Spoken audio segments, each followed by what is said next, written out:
మండి మీలో ఎంతమందికి తెలుసు? మ్యాక్సిమం అందరికీ తెలుసు కదా.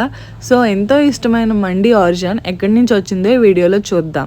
నేను ఈ information Barkas Indo Arabic restaurant నుంచి తీసుకోవడం జరిగింది. అసలు ఈ అరబ్ ఫుడ్ ఎలా వచ్చింది అని మనం చూసుకుంటే గనక చాలా సంవత్సరాల క్రితం చాలా తెగల వారు ఈజిప్టియన్స్ అని కానీ నెబాటియన్స్ అని కానీ వాళ్ళందరూ కలిసి ఈ అరబ్ కిచెన్ ని ఫామ్ చేశారు. చాలా మంది తందూరి అవన్నీ చేసేటప్పుడు చేస్తారు కదా, అలానే అప్పుడు ఇది వరకు ఎలా చేసేవారంటే భూములోకి బాగా తవ్వి చుట్టూ కూడా సిమెంట్ లేదా మట్టి సాయంతో ఈ విధంగా చేసుకుని ఆ ఓవెన్ కింద చేసుకునేవారంట.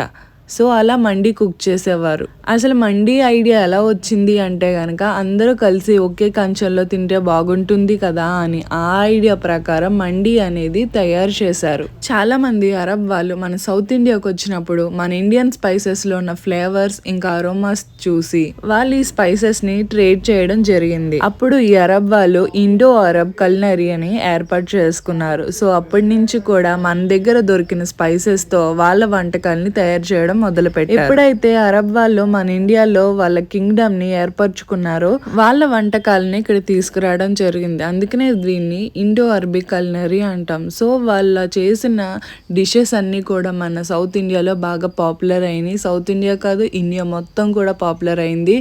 సో ఈ డిషెస్ అన్ని కూడా ఆథెంటిక్ డిషెస్ అనమాట. ఎందుకంటే మన స్పైసెస్ అరోమా టెక్స్చర్ అంతా కూడా చాలా బాగుంటుంది. సో ఇక్కడ ఏముందంటే బర్కాస్ వాళ్ళు ఈ ఆథెంటిక్ డిషెస్ కి కొంచెం వాళ్ళ ఓన్ సీక్రెట్ ఇంగ్రీడియంట్స్ యాడ్ చేసి ఈ మండిని ఇంకా డెలిషియస్ గా చేశారని చెప్పేసి ఇక్కడ అయితే ఉంది. సో తెలుసుకున్నారు కదా ఆరిజిన్, అసలు మండి ఎక్కడి నుంచి వచ్చింది ఏంటి అని. సో అదండి మండి గురించి.